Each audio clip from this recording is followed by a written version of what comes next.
Linda.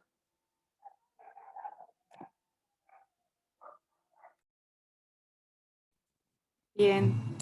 ¿Se me escucha bien? Sí, ¿no? Se escucha muy bien, ¿Está todo Mariela. bien? Sí. ¿Sí? Listo, gracias. Buenas noches. Buenas noches a todos los participantes. Quiero agradecerles su asistencia a este webinar, ¿no? Denominado Reactivación Económica a través del INVIERTE, posibilidades actuales y propuestas de mejoras urgentes. Este webinar está a cargo del profesor Anthony Romero. Él es coordinador académico del programa. Además es consultor en Perú Compras y consultor para el proyecto de mejoramiento y ampliación de los servicios para la provisión de los servicios a los ciudadanos y las empresas de la Presidencia del Consejo de Ministros y el BID, y el Banco Interamericano de Desarrollo. Antes de iniciar con el conversador, con esta exposición, les quiero indicar que para quienes desean hacer alguna consulta, alguna pregunta, al expositor, al profesor, lo pueden realizar a través del chat grupal y estos irán respondiendo durante la exposición. Agradezco nuevamente su asistencia y a continuación le doy pase al profesor Anthony Moreno. Gracias, Mariela, muy amable. Bueno, vamos entonces a iniciar esta charla. Permíteme compartirla. Acá está. Buenas noches con todos. Muchas gracias por estar ahí. Deseando que estén bien y que sigan bien, en realidad, ¿no? Todos. Bueno, vamos a hablar un poquito de inversión pública. Tenemos 40 minutos más o menos para hablar de este tema, así que vamos a ser bien concretos, ¿no? Esperando como siempre que esto les sea de utilidad. Eh, Evidentemente estos temas se desarrollan mucho más en el programa de especialización que tengo el honor y el agrado de coordinar académicamente y que va a comenzar más o menos de acá a un mes, ¿no? Pero bueno, son temas que también son muy relevantes y permanentemente estamos dando recomendaciones, sugerencias en base a la praxis. Dos cosas concretas vamos a ver hoy día. Esto de acá. Uno, vamos a ver, intentar responder esta pregunta, ¿no? ¿Cómo reactivar con inversión pública hoy, en estos momentos, con lo que tenemos? Evidentemente hay muchísimas formas con las cuales podemos desarrollar este tema, esta pregunta. Sin embargo, vamos a dar solamente algunas propuestas. Me parece de las más importantes que pueden darse en estos momentos con lo que tenemos. Por otro lado, también en un segundo momento vamos a intentar ir más allá. Somos finalmente la academia y proponemos mejoras siempre, ¿no? Y de hecho, algunas de ellas se toman en cuenta frecuentemente, ¿no? Y la pregunta que queremos responder en un segundo momento es esta, ¿no? ¿Cómo mejorar la inversión pública? Porque sí, la inversión pública es un continuum de mejoras, ¿no? El INVIERTE supuso una mejora al SNIP, pero el INVIERTE no es lo último que se puede hacer. El mismo INVIERTE está en constante mejora y debe mejorarse, tanto por iniciativa propia del MEF o por la praxis misma, como ya lo he repetido, ¿no? Entonces vamos a dar una propuesta basada en la experiencia nacional y sobre todo internacional, basada en evidencia. De mejora se habla muchísimo, ¿no? Y normalmente si uno es atento, espectador y escucha estas mejoras, son cosas como que muy salteadas y no tienen un cuerpo, no tienen algo orgánico detrás de eso, ¿no? Para eso, justamente vamos a hacer énfasis en lo que te dice la práctica internacional más exitosa respecto a la gestión de inversión, ¿no?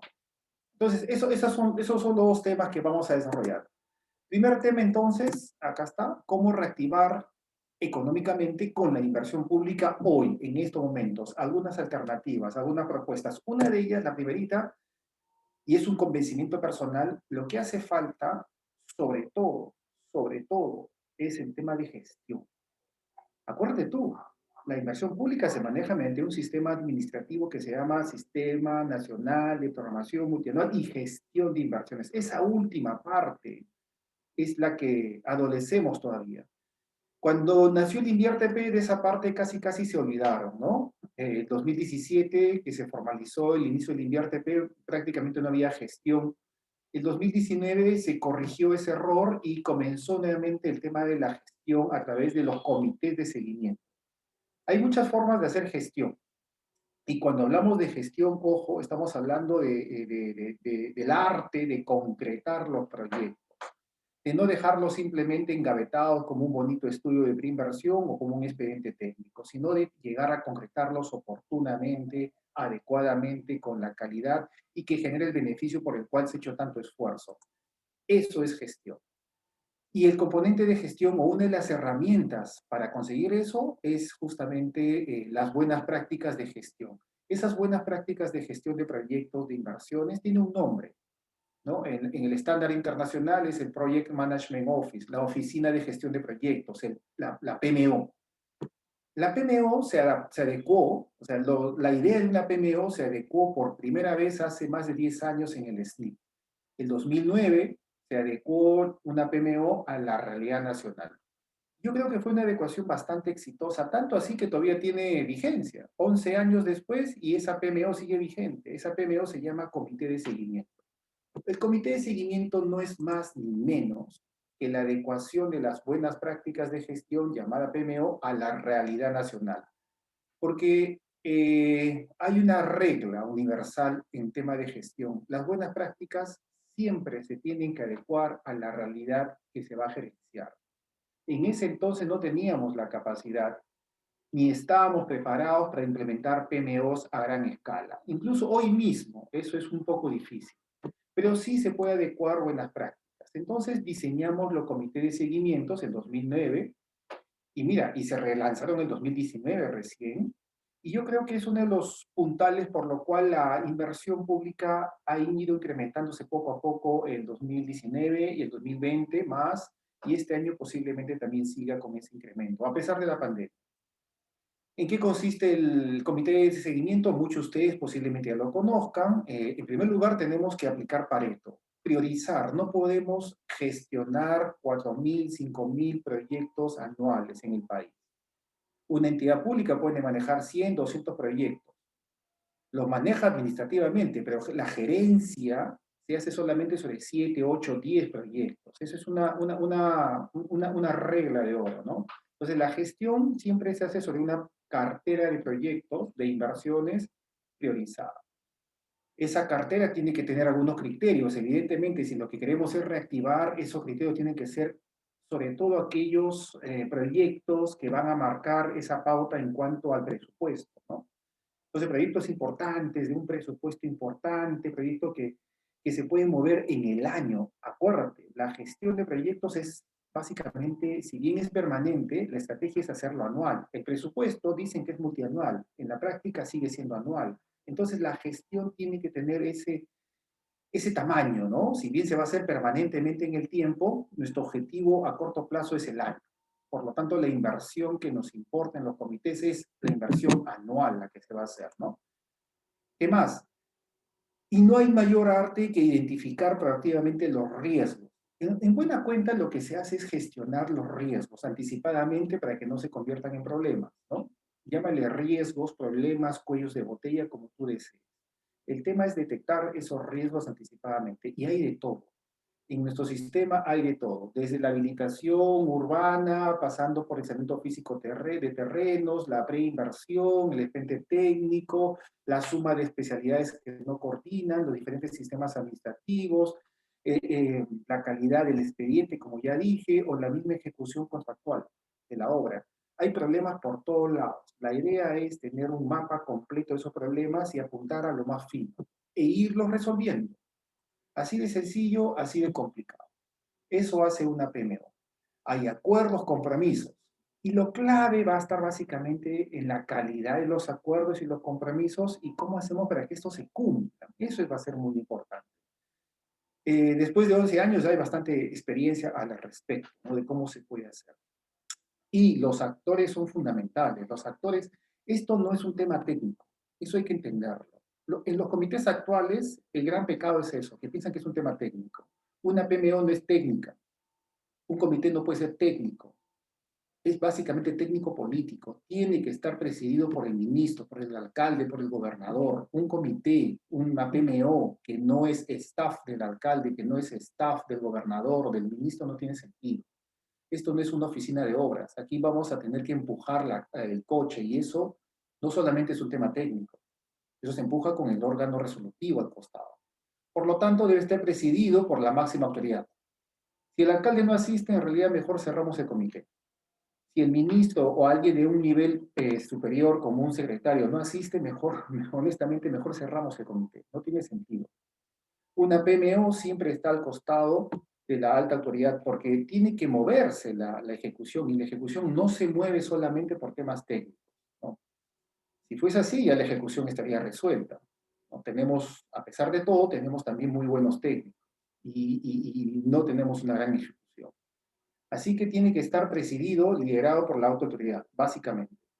La participación de los responsables de presupuesto, al final todo decanta en presupuesto, todos son modificaciones y gestiones presupuestales, así que tiene que estar presupuesto. Logística, al final la ejecución es un tema de contrataciones, de adquisiciones, tiene que estar logística. Inversiones, evidentemente. La OPMI, la unidad formuladora, las ejecutoras tienen que estar presentes, ¿no? Tampoco es cuestión de llenar la sala con 20 personas. Un comité, 6, 7 personas claves, un par de horas cada semana, cada 15 días, eventualmente cada mes, hace honestamente maravillas, ¿no? Eh, ¿Cuáles son las claves del éxito de los comités? ¿Y por qué los comités actualmente, si bien están haciendo una labor destacable, no se asemejan a los comités originales de hace algunos años? Yo creo que es porque no se están focalizando en lo realmente importante. ¿Cuáles son las claves del éxito? Si tú preguntas a alguien que participa en un comité hoy, muy difícil que te verbalicen estas claves. Por ejemplo, uno, no burocratizar. Un comité no es para llenar actas, ni para estar ahí cumpliendo una reunión. Un comité es para obsesionarse, y subraya esto, obsesionarse con la resolución de cuellos de botella. Si alguien que participa no tiene esa obsesión, mejor no lo invites. Aquí es gente obsesiva, ¿no? Gente delirante que necesita ver que la obra se ejecute correctamente, legalmente, con la calidad de vida. Pero si no tienes ese espíritu, entonces realmente no vas a ayudar. El comité no es para llenar actas, no es para cumplir, no es una herramienta burocrática, por si acaso. Una PMO nunca es una herramienta burocrática y sin embargo es una de las cosas que más se ve últimamente, ¿no? Dos, seguir la cadena de gasto. Mira, no hay mayor arte en el Perú que empujar la cadena de gasto, desde la certificación, el compromiso y el devengado. ¿Por qué no se certifica? ¿Cuáles son los cuellos de botella? Son varios. Vamos ahí. Posiblemente tenga que ver con los requerimientos y la pésima costumbre de hacer malos requerimientos. ¿Por qué se hacen malos requerimientos? Ahí nos metemos a resolver. Luego viene el compromiso, los contratos. ¿Por qué nos tardamos tanto en firmar contratos? Y finalmente vienen los devengados, las valorizaciones, en fin, ¿no? Hay que hacer una seguidilla de la situación de la cadena de gasto. ¿Ok? Y eso sí se ve, ¿ah? Últimamente que he asistido a los comités me ha dado mucho gusto ver cómo se ha sistematizado incluso ese seguimiento de la cadena de gasto. Eso me parece genial. En tercer lugar, hacer cumplir los acuerdos, porque no hay nada más desgastante que acordar, identificar cuellos de botella, tener acuerdos, compromisos, identificar responsables y tener acciones que luego te reúnes la siguiente semana o de acá a 15 días y no pasa nada, y no han hecho nada. Entonces, ¿para qué te reúnes? ¿Para qué acuerdas? ¿Para qué haces seguimiento? Entonces, la idea es justamente resolver los problemas. Entonces, los acuerdos son para cumplir. Ahí está todo el arte que se tiene que tener para hacer cumplir los acuerdos. En realidad, el seguimiento propio de un comité es el seguimiento de los acuerdos, ¿no? Pero no solamente hacer cumplir, sino y sobre todo ayudar a cumplir los acuerdos. Y aquí hay un rol fundamental que todavía no agarra carne. Un comité es una PMO. Una PMO en el país es todavía una situación en ciernes. Está como que evolucionando recién. Y no solamente en el país, en todo el mundo suele pasar eso. Por eso que cuando tú haces una PMO, un comité, normalmente hay una asistencia técnica. Eso pasó en Panamericanos, eso también pasa acá. La asistencia técnica es la que brinda el MEF, porque el MEF es el gran sponsor del PMO. El MEF es el gran sponsor del comité. No puede haber un comité simplemente porque se reúnen el alcalde y su gente. tiene que participar el MEF, ese gran sponsor. Pero el MEF, ¿qué tiene que hacer como asistencia técnica? Y aquí hay un gran error, ¿no? De concepto. Cuando el MEF va, no va simplemente a hacer que las normas se cumplen. Para eso, para eso hay otras áreas mucho más competentes, ¿no? El MEF va especialmente para resolver cuellos de botella, para ayudar a resolver cuellos de botella y para resolver los cuellos de botella que el mismo MEF genera, porque sí, el MEF también genera cuellos de botella y se tiene que decir con mucho respeto y mucha altura. El MEF es el ente rector de 5 sistemas administrativos y, perdón, pero no son sistemas perfectos. Nada es perfecto y todo se puede ir mejorando. Entonces, esto es muy importante y esto nos ayudó el 2009, 2010, hasta el 2016 nos ayudó bastante, ¿no? La asistencia técnica del MEF no debe limitarse a solo hacer cumplir la norma. Eso es un ejercicio ocioso, ¿no? La gente no necesita que el látigo, la gente lo va a hacer. En muchos sitios, en muchas municipalidades, gobiernos regionales, ministerios lo hacen, ¿no? No se necesita alguien que esté detrás, oye, cumple esto, la norma no se puede. No, no, no. Ese no es el rol del MEF. Debe ayudar a mejorar y transformar más bien la norma. Partimos de un principio, que todas las normas son perfectibles. No se trata de estar modificando las normas cada rato y menos de estar regulando todo. Estamos sobreregulados. Pero tampoco podemos pensar que las normas están bien hechas y son eficientes en todos los sentidos. En inversión pública eso no pasa y casi nunca ha pasado. Así que hay un gran actor que tiene la gran posibilidad de hacer pequeños cambios, pequeñas, grandes mejoras en, por ejemplo, la legalidad que envuelve todo el sistema. Eso no lo puede hacer un alcalde. Eso no lo puede hacer un gobierno regional, tal vez un ministerio. Pero el MEF, de verdad, en cuestión de un par de semanas, te cambia la vida de la gente. Así que el MEF tiene que tener esa capacidad, ¿no? De no solamente impulsar que se cumplan los acuerdos, exigir algunas metas, sino también dar el ejemplo y el MEF mismo ir afinando la regulación que da en base a la experiencia. Porque el MEF algo que no tiene es justamente eso, la praxis. La praxis, la experiencia de campo lo tiene el operador, no el MEF. El MEF no es operador. Entonces, el MEF cuando diseña una estrategia y la pone en norma, la valida permanentemente con el operador y ahí tiene una gran oportunidad de darse cuenta, ¿sabes qué? Este artículo mejor lo corrijo, este artículo lo aplico, ¿no? Ejemplo, cuando yo digo a mis amigos del MEF, porque yo soy ex-MEF, les digo, oye, mira, por ejemplo, les voy a lanzar un solo ejemplo. El 2013, 2012-13, mira todas las normas que mejoramos y cambiamos. Eso es el 2013. Pude haber agarrado 2015 o 2016. Igualito, siempre a partir del MEF, a partir de la asistencia técnica, se hacen mejoras. Este año, particularmente, mejoramos, ayudamos a mejorar, asistimos técnicamente, nos dimos cuenta que había un cuello de botella con el CIRA. ¿Qué hicimos? Fuimos con la gente de cultura, diseñamos un reproceso y apoyamos, sponsoreamos a que se haga una mejora del CIRA justamente más adecuado a la dinámica propia de los proyectos. ¿Eso quién lo va a hacer? ¿Eso lo puede hacer un alcalde? No. ¿Un gobernador? Tampoco. ¿Un ministerio? Menos. Ni cultura misma lo hacía. Eso lo hace el ente rector y con el poder que puede tener el MEF y con la visión holística que tiene el MEF y además con la participación en cancha del día a día. Eso lo hace el MEF. Así que el MEF es un actor fundamental en toda PMO, en toda reactivación económica, pero tiene que tener una actitud así proactiva. ¿Qué más cambiamos o mejoramos? Porque no se trata de cambiar, se trata de mejorar, ¿no? Son temas puntuales. Todo el tema de la evaluación de impacto ambiental, ¿no? Propusimos, mejoramos, impulsamos estos decretos supremos que están acá. Tú lo puedes googlear. También el tema del ANA, ALA, las disponibilidad hídrica, que antes estaba bastante confusa, diseñamos un procedimiento junto con los actores responsables, por supuesto, pero nosotros como MEF alimentábamos justamente estas mejoras, ¿no? Está también el DS011 respecto a Digesa, está, bueno, en fin, mira, ese solamente es un año. Lo mismo te puedo lanzar toda la serie de normas que se fueron perfeccionando y mejorando a lo largo de todos los demás años. Al final llegamos más o menos del 2009 al 2016, más de 40 normas que se fueron afinando, mejorando adecuando a la dinámica propia de la gestión de inversión.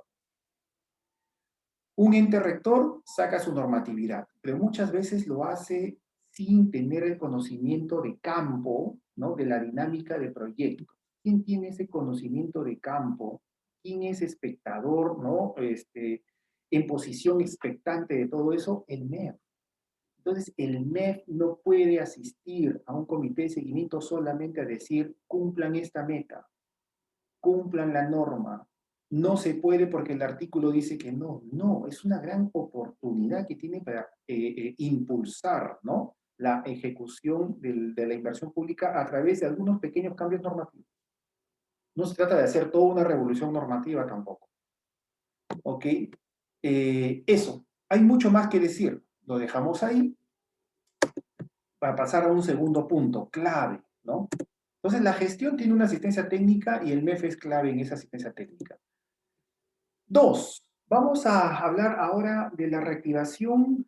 Yo creo que la reactivación pasa por dos momentos. Una gran reactivación, una reactivación que apunte a lo grande, a la gran inversión, pero también una reactivación que apunte también a lo mediano y lo pequeño. Comencemos con la gran inversión. La gran inversión ya hemos demostrado que se puede hacer grandes inversiones y bien exitosas, rápidas, oportunas. Eso es Panamericano. Y el modelo Panamericano ya se adecua a nuestra norma, por lo menos en una versión inicial, que luego se puede ir perfeccionando en el tiempo. Y está genial. Todas las normas se perfeccionan. Ese es un mantra que tenemos que ir repitiendo constantemente. La norma tiene que ir perfeccionando, porque por principio de legalidad el operador no puede ir más allá de la norma. Si una norma no fluye, entonces estanca. Las normas se tienen que ir perfeccionando. Y esta primera versión está bastante completa. Hay un decreto de urgencia que tiene rango de ley, tengo un reglamento, tengo lineamientos, tengo directivas para implementar el modelo panamericano. Este modelo panamericano se llama Proyecto Especial de Inversión Pública. Ya tengo ya el marco legal, tengo los procedimientos, lo que falta es la decisión política de comenzar a masificar estos PIP. Masificar entre comillas, tampoco vamos a hacer PIP por todos lados. Pero a estas alturas tenemos solamente un PIP. Después de 2 años de Panamericanos, tener un ejemplo de Panamericano 2, uno solamente, con los colegios emblemáticos es muy poco. Tenemos que meterle un poquito más de punche a este tema, ¿no? Por un lado, hay que usar los PIP y comenzar a tener más experiencias, más allá de educación o de salud que está en ciernes, tener más experiencias, ¿no? Porque el modelo que se usó en Panamericanos no solamente es para la gran inversión, dicho sea de paso, hay muchas cosas que se pueden adecuar perfectamente a la inversión mediana que tenemos. Entonces, por un lado, tenemos el modelo panamericano que está un poco frío, hay que impulsarlo, ¿no? Relanzarlo si se quiere, con mayor énfasis. Y en este aspecto también tenemos un segundo plano. El PNIC, el Plan Nacional de Infraestructura, que tanto se habló en su momento y ahora también se ha enfriado. El PNIC, para los que no saben, son 50, en buena cuenta, el plan es mucho más que una cartera, ¿no? Pero déjenme simplificarlo así porque es un webinar. En el Plan Nacional de Infraestructura se identificaron 52 proyectos, más o menos por 114.000 millones de soles, ¿no? Son 52 megaproyectos, para decirlo así, en diferentes estadios, algunos en ideas, algunos ya en plena ejecución. La suma de todas estas inversiones son 114.000 millones de soles. Por lo menos es la cifra actualizada a hoy día. ¿Cuál es su avance? Su avance en estos momentos, después de 2 años, tenemos 14%. En realidad es menos, porque cuando comenzamos con el PENIC en 2019 ya habían algunos avances, que más o menos llegaban a un 11% de avance. Por lo tanto, en 2 años y pico, el avance ha sido casi 1, 2, 3 puntos porcentuales. Entonces estamos avanzando de 1 en 1. A estas alturas no vamos a llegar pues al 2050 con esto terminado. Entonces también es algo que se ha enfriado. ¿Por qué se ha enfriado? ¿Cuáles son los problemas? Los podemos trabajar, pero no están en la agenda. ¿Quién habla del PENIC en estos momentos? Salvo la academia, casi nadie habla del PENIC, ¿no? La proyección, dicho sea de paso, según el plan, es llegar al 2025 al 95% de la ejecución completa de todo esto. Y eso evidentemente no va a pasar, ¿no? El PENIC en sí también recomienda herramientas, que las vamos a hablar en un ratito. Una de ellas ya la hablamos, el PMO. O sea, la gestión de proyectos, que es una de las cosas que más falta en la inversión pública, es justamente, se visualiza finalmente en una oficina de gestión de proyectos, en una PMO. ¿Qué pasó con la PMO? ¿Por qué no hay una PMO del PENIC? ¿O acaso vamos a crear PMO por cada uno de los proyectos? No tenía mucho sentido. Hay que crear una gran PMO. O sea, la PMO se puede hacer por un proyecto o por un conjunto de proyectos. Pero hay que tener economía de escala y un poco de criterio. No se puede crear PMOs por todos lados. Perfectamente esta cartera puede tener una sola PMO. Y esa PMO, de alguna manera, al margen del nombre ya más o menos existe, ¿no? Producto, en 2013, producto justamente del éxito de los comités de seguimiento, se formalizó una gran PMO en el MEF, que se llamó el Equipo Especializado de Seguimiento de las Inversiones. La verdad no sé si existe todavía. Bueno, formalmente existe, pero de verdad también está un poco caído. Y ahí tengo ya la herramienta, es cuestión de relanzarla, ¿no? Y está bien donde está. Está ubicada ni más ni menos que en el MEF. Ahí tiene que estar. Porque el MEF es el único sector, es el único ministerio que tiene la fuerza de hacer que las cosas giren. Entonces, ahí está, hay un tema pendiente, ¿no? ¿Por qué no reactivamos esta PMO y por qué no le damos el énfasis de una gran PMO para estos 52 proyectos? ¿En qué están los 52 proyectos? El BIM, tanto se habla del BIM. Y del BIM al final también vamos a hablar. ¿Por qué se habla del BIM? Pero el BIM solo tampoco es un milagro. O sea, hay muchas herramientas de las cuales se hablan así de una forma muy desperdigada. Cuando estamos en problemas en inversión pública, dicen hay que usar el Lean, hay que usar el BIM, hay que usar la PMO, hay que usar el contrato NEC, hay que usar tatán, tatán, y lanzan así, ¿no? Como si fuese un mago, comienzan a sacar conejo por todos lados. Pero no, eso es mayor confusión. Y no faltan los genios que dicen hay que cambiar el sistema, hay que cambiar la norma, hay que idear nuevas cosas, ¿no? Todo un desorden, falta una perspectiva. El BIM, la PMO, Lean, los contratos colaborativos, todos tienen su parte en una estructura genérica que se tiene que desarrollar, porque si no es un desorden. El BIM por el BIM no funciona en ninguna parte. Igual también con los contratos colaborativos. O sea, no son recetas mágicas, tienen un contexto, tienen una estrategia, y esa estrategia es la que está faltando. ¿Ok? Bueno, de las grandes inversiones se puede decir mucho. Esto es lo que tenemos a la mano, podemos usarlo. Pero no nos olvidemos de las cosas medianas y pequeñas, especialmente las pequeñas, especialmente en este contexto de pandemia. En este contexto de pandemia donde tenemos tantos problemas a nivel, no solamente país, sino en el día a día, la parte local, la parte vecinal. En la parte vecinal tenemos la pequeña inversión que puede mover, ¿no? Lo pequeño mueve la economía local y vecinal, como lo decimos. Y una forma de hacerlo es focalizándonos, pero realmente focalizándonos en problemas de inversión puntuales. Y para eso es que se diseñó las famosas IOR, inversiones de optimización, ampliación marginal, reposición y rehabilitación. Aquí no te voy a explicar lo que es una IOR con lujo de detalles, pero aquellos que no saben lo que es una IOR es hacer una inversión focalizada en un problema bien específico. Por definición, cuando yo hago un proyecto de inversión, tengo que ver todo el panorama completo del problema. Por ejemplo, si el problema es un tema educativo, yo tengo que ver el tema de la pedagogía, tengo que ver el tema de las aulas, el tema del material, el tema de las carpetas, el tema de la capacitación docentes, el tema de la adecuación curricular, ¿no? Un montón de cosas. Y eso es un proyecto de inversión y eso es algo más o menos complejo y toma su tiempo hacerlo. Pero lo que va a reactivar mucho más rápido que eso es hacer intervenciones puntuales. Por ejemplo, en el cerco perimétrico del colegio. Por ejemplo, en el reforzamiento estructural de las aulas, ¿no? Algo bien puntual, bien concreto. Para eso no tengo que hacer una formulación de mes, para eso tengo que hacer una IOR, que puede durar un par de semanas, un mes, ¿no? Es algo bien puntual, bien concreto. Ojo que eso es la formulación. Luego, la IOR, una vez formulada, tiene que ejecutarse y la ejecución es igual que todo, es gestión contractual. Pero incluso como es algo bien puntual, la ejecución, el contrato de ejecución es mucho más pequeño. Ya no estamos hablando de una licitación, estamos hablando de una adjudicación simplificada. E incluso, como es puntual, yo no tengo que hacer infraestructura muchas veces, me tengo que ir solamente a qué cosa, a bienes, a equipamiento. Entonces ya no tengo que hacer un expediente técnico, ni aprobarlo con resolución, ni nada, es simplemente una especificación técnica bastante sencilla, entre comillas sencilla, y luego se compra el bien.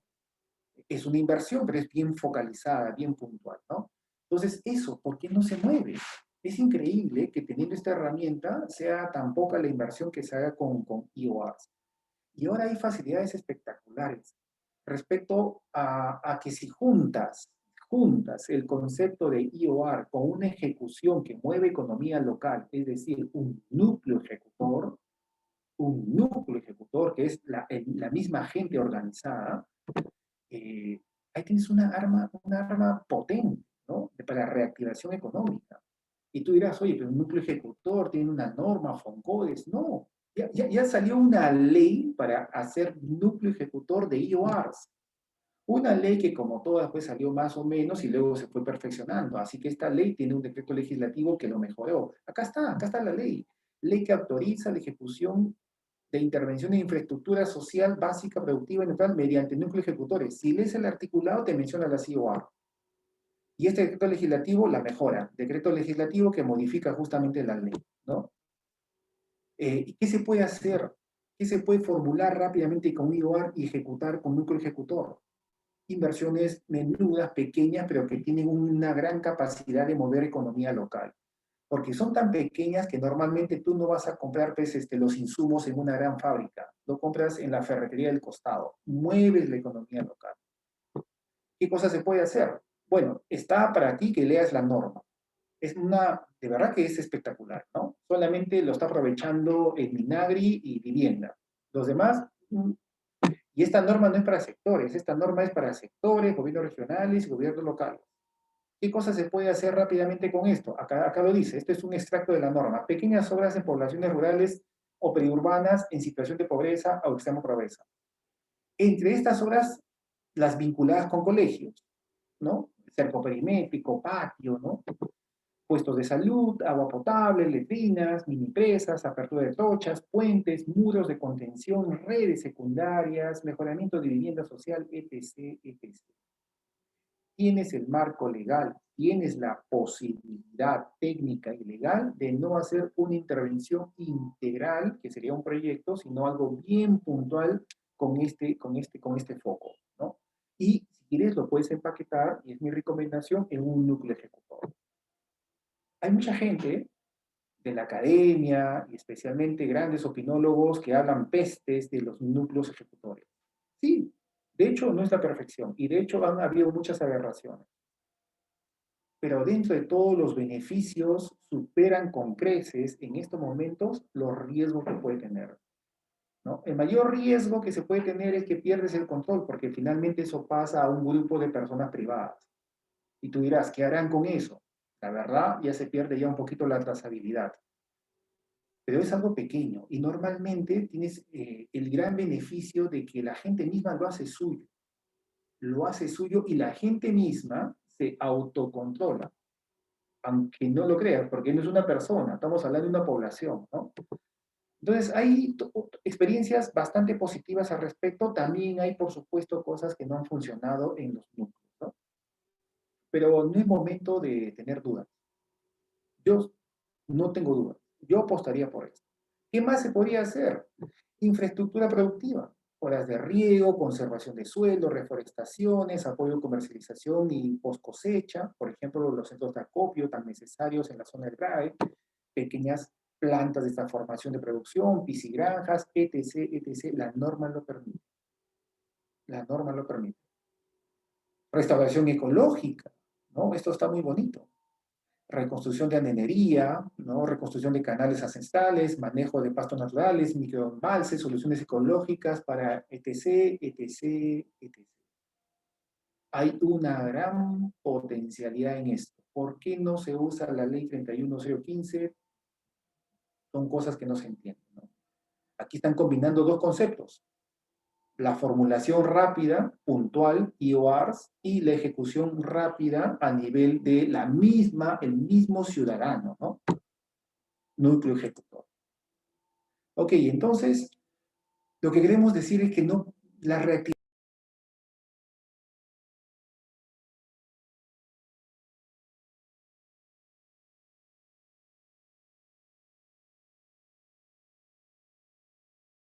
en fin, pero también en lo concreto y pequeño y cotidiano como un núcleo ejecutor. Hay un abanico de posibilidades. ¿Hay más opciones de reactivación económica? Sí, por supuesto que sí. Yo he puesto tres que me parecen de las más importantes. Pero lo voy a dejar ahí, porque ahora viene la segunda parte de este webinar. Ah, perdón, pero antes de eso, una cosa que también se puede hacer y se va a hacer en estos momentos es la siguiente. Como les decía, lo que más falta es gestión. Y todo lo que tú hagas en gestión de inversiones, resolver cuellos de botella, gestionar modificaciones contractuales, ¿no? Impulsar la ejecución de la cadena de gasto, al final siempre va a decantar en un tema presupuestario. Y si no lo manejas correctamente, se convierte en un cuello de botella el tema presupuestal. Y el tema presupuestal típicamente, históricamente, ha sido un cuello de botella. ¿Por qué?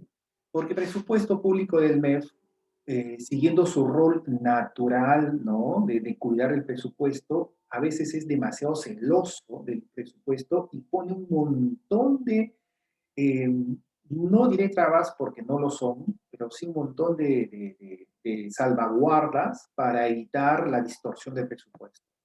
Esto al final del día decanta en que no es tan fácil hacer modificaciones presupuestales. El tema de modificaciones presupuestales es clave. Felizmente, en los últimos años, ¿no? Se ha ido haciendo reglas más inteligentes que si bien salvaguardan el presupuesto, por un lado, por otro lado también no son una traba a la ejecución. Es increíble, tú revisas la norma presupuestal del 2017-2018, el MEF impulsa la ejecución y el MEF mismo se pone las trabas. Si lees adecuadamente las normas presupuestales, te limitan prácticamente todo. El año pasado ya se flexibilizó bastante y es así, el presupuesto es como una respiración, a veces flexibiliza, a veces ajusta, flexibiliza, ajusta, eso es histórico. Pero el punto central son las modificaciones presupuestales. Todo, todo lo que vas a escuchar en gestión de inversiones, desde la PMO, el BIM, terrenos, todo al final decanta en esto. Y si no se gestiona adecuadamente a nivel local y a nivel central del MEF, es un cuello de botella. Ahora tenemos la ley de presupuesto anual, esta ley. Y tenemos una directiva clave, que me parece ha sido una de las últimas, si no la última mejor directiva que se ha hecho en el MEF respecto a la gestión presupuestal. Es la directiva para la ejecución presupuestaria justamente de este año. Y hay un capítulo que yo los invito a leer, que tiene mucha potencialidad para apoyar la gestión de las inversiones. Son todo el tema de modificación, ¿no? Lee bien y mira las modificaciones que ahora son permitidas. Anulaciones y habilitaciones de inversiones y proyectos que se encuentran en etapa de ejecución. A todo esto, un pequeño paréntesis. Para presupuesto público, inversión significa proyecto de inversión e IOAs del INVIERTP. Y proyectos son las inversiones que no son INVIERTP. El Procompite, por ejemplo, ¿no? O los retos genéricos. También hay otro capítulo interesantísimo que se permite, la anulación de inversiones y proyectos que se encuentran en etapa de ejecución y con esa anulación, con ese presupuesto que está estancado, se puede, ¿qué cosa? Habilitar inversiones y proyectos que no están en etapa de ejecución. En buena cuenta, expedientes técnicos, o antes que expedientes técnicos, seguro la preinversión misma, ¿no? Modificaciones presupuestarias que anulan recursos de un proyecto genérico para habilitar proyectos bajo el INVIERTP, ¿no? Y así, hay una serie de modificaciones que se permiten. Incluso esta acá, que el año pasado no era permitida, este año sí se permite. Habilitación de inversiones y proyectos que no se encuentran en etapa de ejecución, es decir, para poder detectar presupuestos estancados y habilitar expedientes técnicos, ¿no? Ese tipo de cosas hasta hace un par de años no había. Ahora se ha ido perfeccionando. ¿Y cómo presupuesto perfecciona la técnica presupuestal de modificación de presupuestales? Justamente por el día a día, por la interacción que tiene con los usuarios. Es la única forma. Por eso vuelvo a la parte inicial.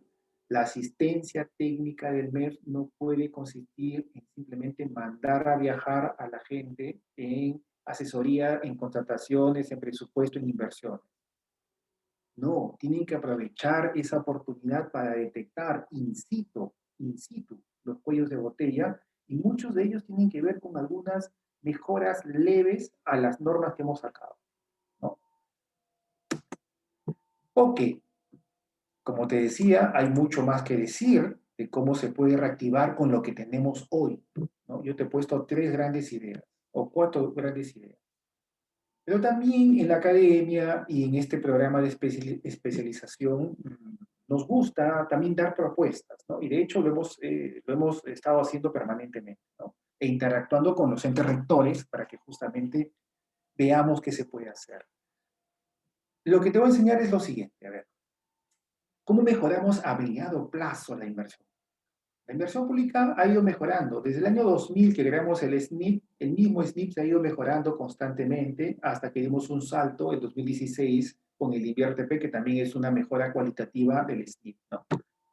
Pero no es la última versión, ni la mejor versión de inversión pública.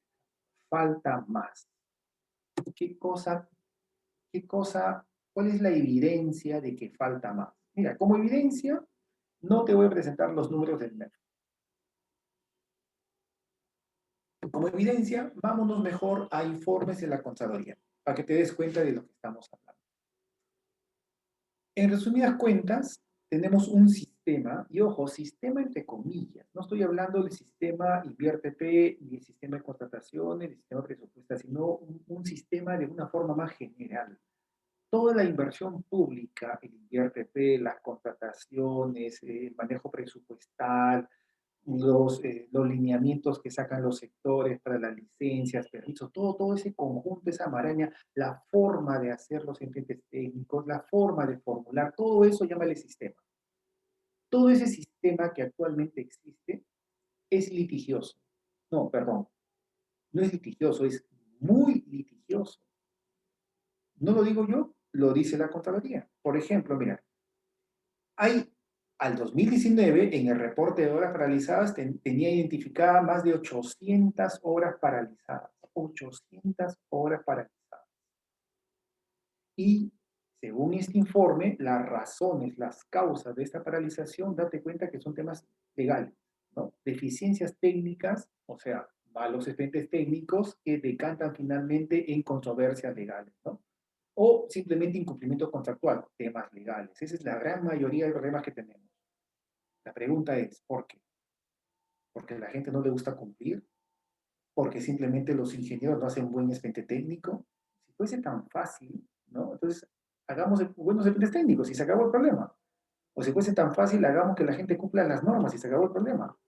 No es tan fácil. Las personas que piensan así no están identificando realmente cuál es el problema. Cuando dicen que el problema son malos expedientes técnicos, y eso lo dice todo el mundo, incluso este reporte dice eso, ahí se están equivocando, porque ese no es el problema, esa es una consecuencia, es una consecuencia. ¿Cuál es la causa real del problema? El sistema. Pero, ¿qué sistema? De eso vamos a hablar. Ahora permíteme seguir ahondando en la evidencia. La evidencia te dice que lo que tenemos es muy litigioso, algo tenemos que hacer. Y mira, para sustentar más todavía, la segunda causa, ¿qué cosa? Arbitraje. 248, o sea, casi el 30%, casi la tercera parte de las obras paralizadas, en este caso, se van a arbitraje. Te das cuenta lo contradictorio, ¿no? Una obra es un tema de ingeniería. Entonces, un tema de ingeniería termina en un tema legal. ¿Cómo se puede entender eso? ¿Cómo se puede entender que un tema de ingeniería termine en un tema legal? Es más o menos que un tema de química termine en teología, o un tema de sociología termine en un tema de, qué sé yo, de arquitectura. Es de loco. Un tema de ingeniería se tiene que resolver con ingeniería. Si le das la posibilidad, mediante el sistema, de meterse en la parte legal, mira lo que queda. Entonces, algo está fallando en el sistema y es bastante litigioso. Mira, Y en arbitraje, ¿cuáles son los problemas típicos de arbitraje? ¿Cuáles son las razones fundamentales por las cuales nos vamos a arbitraje? Nuevamente, casi todo es la ampliación de plazo. Si tú lees el articulado de la ley de contrataciones de ampliación de plazo, ahí te das cuenta que es un articulado bastante litigioso. Se han formalizado relaciones fallidas entre los diferentes actores. Ahí cualquier cosa se puede ir a arbitraje. Entonces, nuestro sistema, en el sentido más amplio, es bastante litigioso.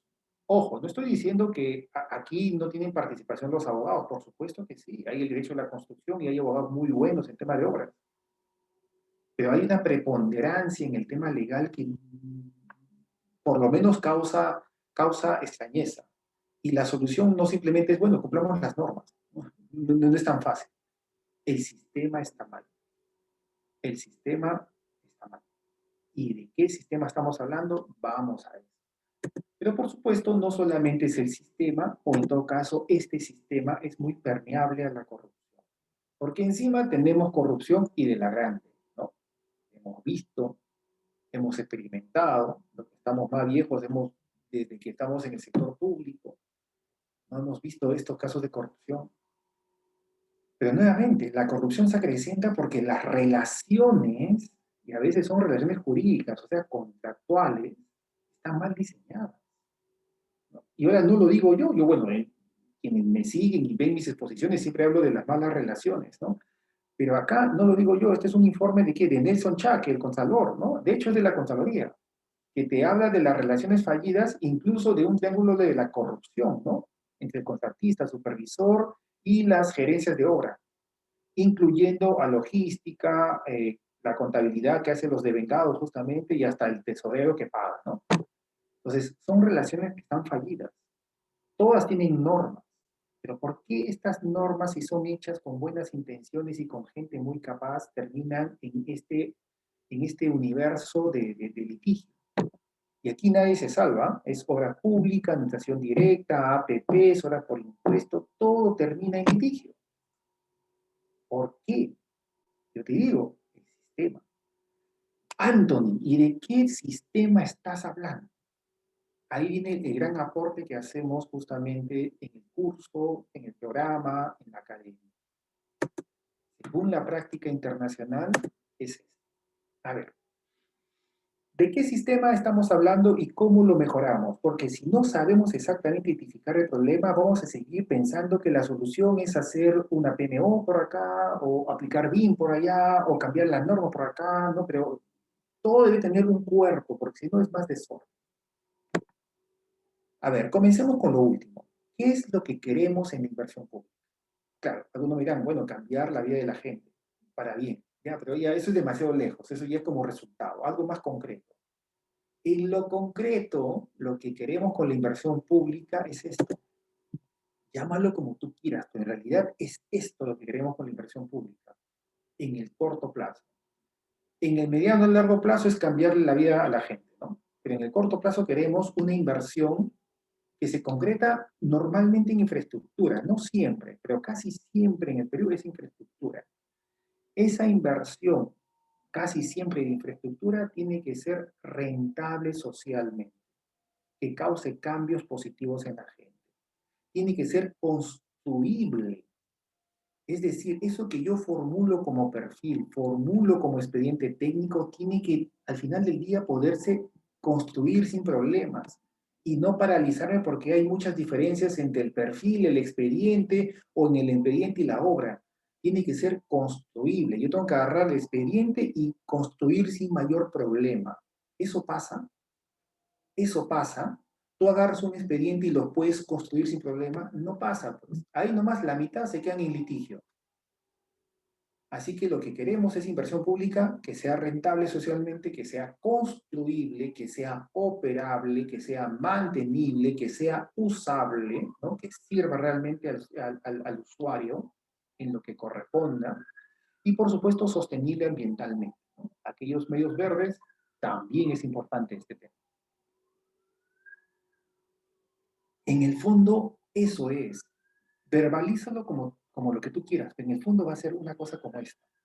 Queremos un hospital, una posta médica, un puente, que realmente le cambie la vida a la gente, que se ejecute rápidamente, que sea sostenible ambientalmente, que sea mantenible, que sea operable, que sea construible, ¿no?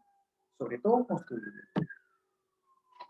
Y para esto, ¿qué te dicen las prácticas internacionales? Todo esto está documentado, por si acaso, y cualquiera que quiere documentarse lo va a encontrar. El problema es que no nos gusta documentarnos demasiado.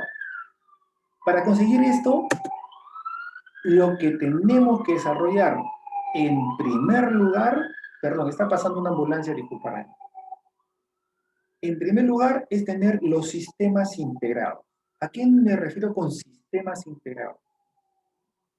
A ver, si yo necesito una inversión construible, sostenible, operable, etc., etc., etc., esa inversión, esa construcción, esa infraestructura tiene que salir de un modelo. Ese modelo le llamamos expediente técnico. En otras partes le llaman el diseño, ¿no? Es un modelo. Ese modelo no es un modelo, en realidad es un conjunto de modelos, ¿no? Donde hay varios sistemas que se tienen que enlazar.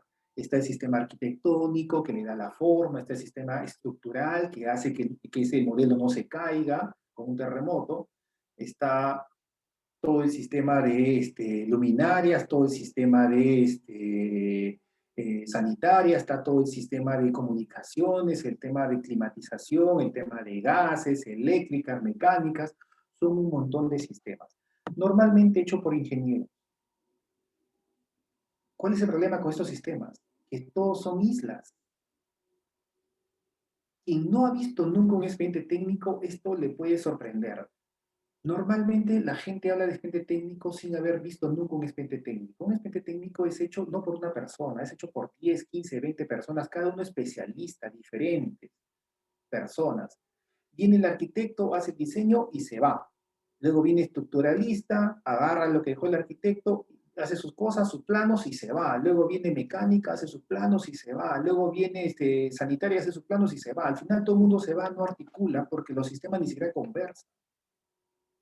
Y lo que queda es un montón de planos, un montón de modelos en dos dimensiones que Dios quiera que no se crucen. Pero naturalmente, por muy buenos que sean los ingenieros, van a haber cruces, ¿no? Van a haber inconsistencias, van a haber falencias de diseño naturales, porque bueno, no las hace una persona, las hace un montón de personas. Mucha gente habla de expediente técnico como si nada y nunca ha visto lo que es un expediente técnico. Un expediente técnico es un conjunto de artistas, cada uno muy especializado, que hace su parte y se va.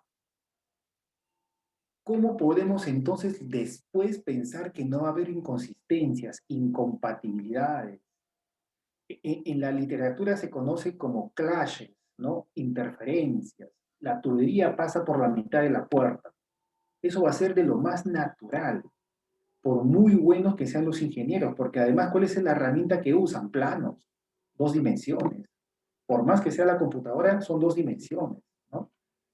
Entonces, si los sistemas están desintegrados, evidentemente hay un gran problema. ¿Qué tenemos que hacer? Esos sistemas tienen que integrarse. El arquitecto, estructuralista, sanitario, el tema de mecánica, eléctrica, gas, comunicaciones, todos tienen que integrarse. ¿Se puede hacer? Sí se puede hacer. ¿En el Perú se hace? No se hace. No se hace. Entonces, ¿de qué te vale todo lo que estás inventando por todos lados si eso no se hace? Vas a tener siempre el informe de Contraloría que te diga que el principal problema son malos expedientes técnicos. ¿Alguna norma del MEF, del INVIERTE-P, de presupuesto, contratación, ataca ese problema? No, ninguna. Todo el mundo da por sentado que es como una consultoría X, ¿no? Que hay un producto bien hecho, un plano bien bacán y se acabó. No es así. No es así. Así no se hacen los diseños. La forma como hacemos los diseños tiene que cambiar. Tiene que integrarse. Si no, siempre vamos a tener los problemas que tenemos. Y nunca vamos a tener una inversión construible. Ahora bien, la pregunta es, ¿cómo yo obtengo estos sistemas? ¿Cómo puedo hacer que estos sistemas se integren? ¿Cómo puedo hacer que se integren todas las especialidades de ingeniería y arquitectura en un cuerpo coherente? Y además a eso aumentale todo el tema económico. La preinversión no es ingeniería, es economía. También mete el tema económico, la preinversión. ¿Cómo puedo hacer que todo sea coherente? Integrando los procesos. ¿Qué son los procesos? En el InviérteP los procesos son las fases o las etapas. Por ejemplo, si yo pudiese integrar la fase de preinversión, que ahora se llama formulación y evaluación, con la etapa inicial de la ejecución, que se llama expediente técnico o documento equivalente, ya habría hecho una maravilla. ¿Ambas fases están integradas? O sea, ¿el perfil y el expediente están integradas? No. El perfil tiene un aspecto económico, pero también tiene un aspecto de ingeniería, y a veces el perfil mismo tiene mecánica de suelos, tiene topografía, tiene diseño arquitectónico, tiene propuesta de estructuras. Cuando pasa al expediente técnico, todo eso se desecha y se vuelve a hacer. Se vuelve a hacer mecánica de suelos, topografía, propuesta de estructuras, arquitectura, todo. Pregunta simple que nadie se la hace. Entonces, ¿para qué mando a hacer un perfil con mecánica de suelo, con todo? Si lo van a desechar. ¿Y por qué se va a desechar? Porque naturalmente se va a desechar, porque la preinversión, la formulación y evaluación es un proceso que está desintegrado de la ejecución. Están tan desintegrados que contractualmente son dos operadores distintos. No hay un fast track, no hay una cosa, no hay una concurrencia, están separados. Estamos acostumbrados a separarlos. Otra desintegración. Entre el expediente y la obra también hay una separación. Normalmente son dos contratos diferentes, son dos perspectivas distintas. El ejecutor, que es el único que sabe realmente lo que va a haber en la obra, no participa del diseño. Está prohibido eso. Sería ilegal en nuestra norma. Sin embargo, en la práctica internacional es la recomendación más básica. Tú no puedes hacer un expediente técnico sin el ejecutor. El ejecutor tiene que participar y aquí no participa. Los procesos, las etapas no están integradas. El ciclo no está integrado. Cada vez que hacemos un ciclo, hacemos procesos, hacemos etapas, hacemos fases, lo hacemos para facilidad de uno mismo, pero al final del día estamos complejizando todo. Entonces, está bien, separemos las fases, separemos las etapas, pero seamos conscientes que en algún momento tengamos que integrarlas. ¿Quién integra la formulación y evaluación con la fase de ejecución? ¿Quién integra la etapa de expediente técnico con obra? ¿Quién integra la obra misma con la operación? ¿La respuesta quién es? Nadie. Nadie en nuestro sistema lo hace. Entonces, ¿cómo podemos pedir después que tengamos edificios construibles, operables, mantenibles? Si los sistemas están desintegrados. ¿Y por qué están desintegrados? Porque los procesos están desintegrados. ¿Cómo se puede arreglar eso? Las personas. Al final todos es personas, roles. Y este discurso lo he repetido un montón de veces, incluso en estos webinars también. Las relaciones. Tenemos que tener una organización integrada. La organización, los roles, las personas, el supervisor, el proyectista, el residente, el contratista, el formulador, el responsable de OPMI, el responsable de planeamiento, el de logística. Todos ellos deberían tener una especie de, pertenecer a una especie de empresa virtual. No pasa eso. Y las normas que hemos ideado fomentan justamente esa separación. Tú ves un ROF típico y vas a ver, por ejemplo, el reglamento del InviérteP. OPMI tiene 36 funciones. UF tiene 28 funciones. Y no tienen funciones compartidas. No tienen objetivos comunes. Si no hay objetivos comunes, no hay colaboración y cada uno va a apelar a lo que hace. Y cada uno, por principio de legalidad, solamente va a hacer lo que le corresponde. Noticias. Lo que le corresponde a todos los participantes es sacar la obra, tener una inversión rentable socialmente, construible, operable, mantenible, usable y sostenible. No es solamente formular, no solamente es evaluar, no solamente es ejecutar, no solamente es programar, es todo. Hasta que no entendamos eso, vamos a tener los problemas de siempre. Entonces, Recapitulando, yo quiero tener una edificación, una inversión sostenible, construible, rentable, operable, mantenible. No lo voy a conseguir en la medida que tengo sistemas desintegrados. Hay que integrarlos. ¿Cómo los integro? Integrando los procesos. ¿Cómo integro los procesos? Con las personas, la organización. Y ahora, la pregunta es, ¿cómo finalmente integro la organización? Integro roles. No se te vaya a ocurrir decir que hay que sacar una norma diciendo que ahora todo el mundo se integra, todo el mundo se articula. Eso es un ejercicio ocioso, así no se hacen las cosas. ¿Qué te dice la práctica internacional? ¿Sabes dónde está la magia? A ver, ¿dónde está la magia? Te pregunto. Tómate un tiempito. A ver, ¿dónde está la magia para integrar roles, personas, para que naturalmente, no por obligación, sino porque les conviene, se integren? Porque si la gente no le conviene, no lo va a hacer, ¿no? Exacto. Algunos de ustedes la han chuntado. ¿Sabes dónde? La información. La información es poder, la información integrada, pero ojo, información de la obra, ¿no? O sea, el objeto, el edificio construible, el hospital construible, operable, mantenible, etc., etc., tiene que tener información de base integrada, de tal manera que sirva al formulador, al evaluador, al ejecutor, al proyectista, al supervisor, al de planeamiento, a todo mundo. Entonces, esa información tiene que ser manejable, además entendible, ¿no? Y para eso la informática tiene un rol fundamental. Tú dirás, no hay un montón de bases de datos. No estoy hablando de esa información. A ver, aquí hay un tema que también es un cambio de paradigma bien fuerte. Cuando hablamos de obra pública, los grandes actores son los ingenieros. Y para los ingenieros, ellos hacen planos, ¿no? Y piensan erróneamente, que los planos generan información. O sea, yo hago mis planos y de los planos es información y la gente tiene que usar la información. Ese es el paradigma con el cual hemos vivido cientos de años, ¿no? El dibujo genera información, el plano genera información. La gran revolución de los últimos 15 años en ingeniería justamente es al revés. No, tenemos que sistematizar información y a partir de la información salen los planos. ¿A eso cómo se llama? BIM, visualización. Pero date cuenta, cuando hablo de BIM, no estoy hablando como si fuese la solución a todo. El BIM tiene una función en un contexto de mejora que es este de acá. ¿Por qué fracasa tanto el BIM?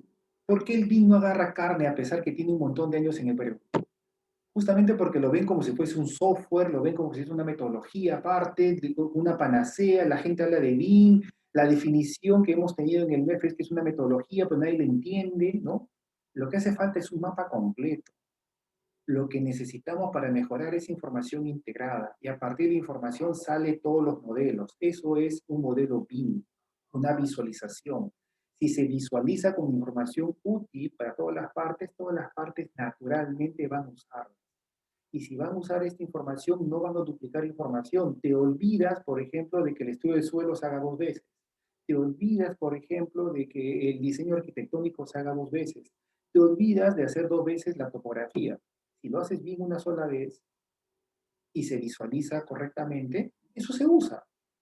Si lo hace el formulador, eso lo va a usar el proyectista.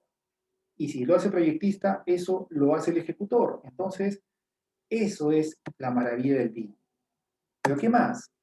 Si yo ya tengo información integrada y mediante visualización puedo integrar a la organización los diferentes roles, ahora bien, ¿yo cómo doy el salto de integrar las personas al proceso? La colaboración. Ahí está el enfoque colaborativo. ¿Y cómo se determina un enfoque colaborativo? Objetivos comunes. Ya deberíamos dejar de hacer poco a poco estos ROF y estos reglamentos donde solamente hago estancos separados. La OPMI hace esto, la UF hace esto, funciones separadas. ¿Y funciones comunes dónde están? ¿Cuáles son las responsabilidades comunes? ¿No? El INVIERTP dio un gran paso. al eliminar la OPI y decir que la formulación y la evaluación se hacen concurrentemente con un solo responsable. Ese es enfoque colaborativo. Y el InviérteP ya dio un ejemplo de eso.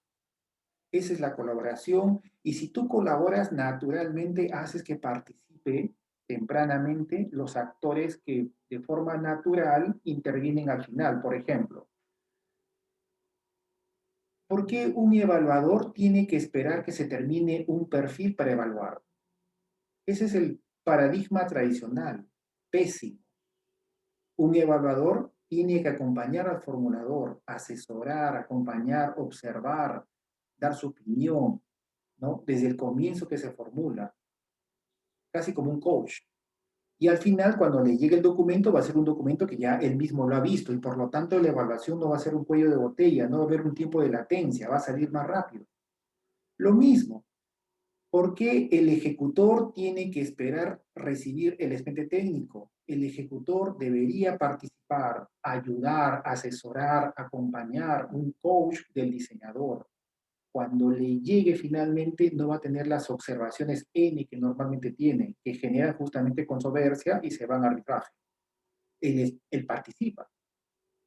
Eso se llama intervención temprana del ejecutor, ¿no? Ahora bien, imaginémonos que ya tenemos integrados los procesos, las fases, las etapas. ¿Qué nos falta para integrar a las personas? Bueno, ahí tenemos que integrar y mejorar los procedimientos, los mecanismos de producción. Es decir, la forma como se hace expedientes técnicos tiene que cambiar. Lo siento para mis colegas ingenieros. Eso que están haciendo tiene que cambiar. No se puede seguir haciendo expediente técnico como se hace. Ahora ya tenemos tecnología, tenemos formas. Y básicamente es cambiar los procedimientos, cambiar la cadena de producción, de diseño. Eso se conoce, ¿sabes cómo? Como el Lean Construction. Hay varias herramientas. Una de ellas es el Lean. Otra, las sesiones ICE, ¿no? Los Big Room. Hay un montón de herramientas. El problema con estas herramientas es que parecen que es una moda y todo el mundo habla de BIM, de Lean, de ICE, ¿no? De BDC, de IPD, pero hay que darle una forma integrada. Es esta, ¿no? Y finalmente, no tendría ningún sentido si es que yo no mido. Necesito métricas, pero las métricas no pueden ser cualquier métrica. Tienen que ser métricas orientadas a los objetivos comunes, ¿no? Objetivos del cliente, que en este caso es el ciudadano o la entidad pública, y objetivos del mismo proyecto, en tema de tiempo, alcance, costo, etc., etc. Todo esto es el sistema al cual deberíamos poco a poco ir apuntando. ¿Esto se hace a la noche a la mañana? No. Pero nos evitaría, ¿no? Estar simplemente recomendando, apliquemos Lean, hagamos una PMO, usemos BIM, ¿no? Y todo el mundo habla, ¿y por qué no se hace? Como si fuese tan fácil. No, no, cumplamos la norma, ¿no? No, pues tiene que haber una estructura, un sistema. A esto en la práctica internacional se llama el Project Delivery System, el modelo de entrega de proyectos. ¿Se puede hacer? Sí. ¿Se puede acortar tiempos de defensa internacional? Sí. En Panamericano se hizo esto. En Panamericano se hizo esto. ¿O tú crees que Panamericano salió simplemente porque se usó el BIM, una PMO y un contrato NEC? Ah, está faltando algo. Todo esto que ves tú acá, necesita acuerdos formales, legales, en buena cuenta, contratos. La colaboración, algunas personas lo hacen naturalmente, pero no, en el Estado no funciona eso de naturalmente. Yo colaboro, dice, nada. Yo integro, nada. Tiene que estar normado, principio de legalidad. Las buenas prácticas se norman en directivas, se norman en leyes, en reglamentos, se norman en contratos, ¿no? Nada de inspiración y hacerlo de buena gente. Se tienen que normar. Y ahí aparecen naturalmente los contratos colaborativos. El más famoso que tenemos es el NEC. Lo chistoso es que el NEC ni siquiera es colaborativo. El NEC 3F que se usó en Panamericanos ni siquiera es colaborativo, es más o menos colaborativo. Hay contratos más colaborativos, el FAC1, el Consensus Docs, hay un montón de contratos colaborativos. que poco a poco se pueden ir adecuando y adaptando a nuestra realidad. Pero date cuenta, este es el panorama completo. En el programa de inversión, lo que vemos es, en el programa de especialización de inversión pública, que es lo que estamos manejando, por supuesto que enseñamos toda la norma y todas las fases del InviérteP, lo que se puede usar. Pero también al final nos damos el lujo de siempre recomendar mejoras concretas como esta y desarrollamos todo este modelo. Dicho sea de paso, por favor, este modelo, acá hay algunos videos, unas lecturas que desee lo puede ver, pero este modelo está documentado internacionalmente, incluso en la Universidad de Stanford, el SciFi de la Universidad de Stanford lo tiene como patentado, ¿no? Esto es lo que se conoce como el Integrating Project Delivery, y este framework es una adaptación justamente de Martin Fisher, ¿no? De lo que él diseñó en su momento, y es una de las propuestas más serias de implementación del BIM, Lean y todo lo demás, ¿no? El BIM solito no va a funcionar. El BIM solito no necesita, o sea, necesita de algunos arreglos y algunas formas, ¿no? Por eso que la gente ya no dice que, o mejor dicho, se dice por muchos lados que el BIM es una metodología. Pero me pregunta, ¿qué metodología? ¿No? Y ahí comienzan a divagar. ¿Es esto? ¿O una adecuación de esto? Hay matices. Los ingleses lo tienen de una manera diferente. Los americanos lo tienen más o menos así. Y aquí hay que meterle algunos elementos adicionales muy propios como la programación multianual de inversiones y todo la COR y todo, pero más o menos este es el esquema, muchachos. Esto es lo que les quiero transmitir y es lo que normalmente transmitimos en el curso que vamos a comenzar el 23 de abril, si no me equivoco. Están invitados, me gustaría contar con su presencia para seguir creciendo, tanto tú como yo, en este mundo apasionante de la inversión pública. Eso sería básicamente todo, creo. A ver, ¿no hay más? Bueno, sí, podemos hablar mucho más, pero prefiero dejarlo ahí. No sé, Mariela, si hay algunas preguntas, observaciones, comentarios. Sí, profesor, en el chat grupal tenemos algunas preguntas. De ¿Ah? pronto podemos, bueno, por temas de tiempo también, ¿no? Si bien es cierto, la charla ha estado bastante interesante, ¿no? Su exposición, nos gustaría quedarnos un poco más de tiempo, pero nada, comentarles que el programa que usted está dictando, ¿no? El cual es coordinador, está próximo a aperturarse ahora este 23 de abril, así quienes desean, ¿no? Compartir esta experiencia, tenemos un profesor, ya lo ven, un profesor de lujo, ¿no? Pueden, antes de finalizar ya esta exposición, vamos a brindar información. Pero antes, profesor, tenemos algunas preguntas. Sí, Por ahí ahí lo estoy sí. viendo. Sí, sí, Sí, las leo por, y respondemos. sí, por temas de tiempo, a ver, ¿le parece, no? Cogemos un par. Sí, sí, perfecto, un par. A ver, por ejemplo, Excelente. acá tengo una, dice la metodología de gestión de rendimiento que viene desarrollando Servir. Eh, sí, todo lo que sea gestión de rendimiento, o sea, el rendimiento se tiene que medir, ¿no? Y hay varias formas de medir ese rendimiento. Eh, a Servir le corresponde hacer eso.